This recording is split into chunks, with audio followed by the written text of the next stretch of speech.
Qartalların uçmaq üçün xüsusi yaradılmış bədəni. Quşları tədqiq etdiyiniz zaman bütün xüsusiyyətlərinin uçuş üçün xüsusi dizayn edildiyini görürük. Məsələn, səmada ən yaxşı hərəkət qabiliyyətinə sahib quşlardan biri olan qartalların bədən quruluşu qüsursuzdur. Qartallar həm havada uçacaq qədər yüngül, həm də ovu asanlıqla daşıyacaq qədər güclü olmalıdırlar.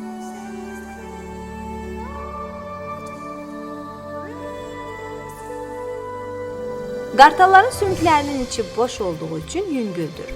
Ağ qartalın skeletinin ağırlığı təqribən 272 qramdır. Bir sözlə, bu canlılar uçmaq üçün ideal ağırlığa sahibdir.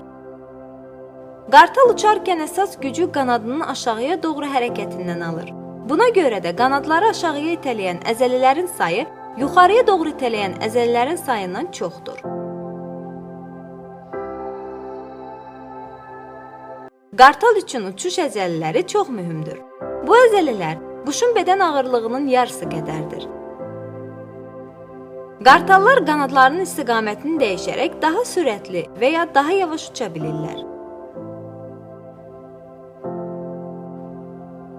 Qartalların gözlərində niktitant pərdə adlandırılan üçüncü göz qapağı var. Bu qapağın vəzifəsi gözləri təmizləyib qorumaqdır. Balalarını yemləyərkən göz qapaqlarını bağlı tuturlar. Bu balaların səhvən anasının gözlərinə zərər verməsinin qarşısını almaq üçündür. Qartallar həm qüsursuz uçuş bacarığına, həm də yerə enmək üçün xüsusi lələklərə sahibdir. Qartal yerə enərkən quyruğunu müəyyən bucaq altında aşağı əyməklə sürətini azaldır. Həmçinin qanadlarından əyləc kimi də istifadə edir. Lakin sürəti azalarkən qanadların üstündə yaranan hava axını qartalın yerə düşmək təhlükəsini artırır.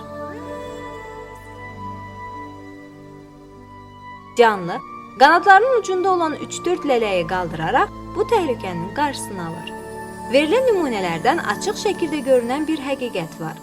Qartalın bədənindəki dizayn o qədər mükəmməldir ki, təsadüfən ortaya çıxması mümkün deyil.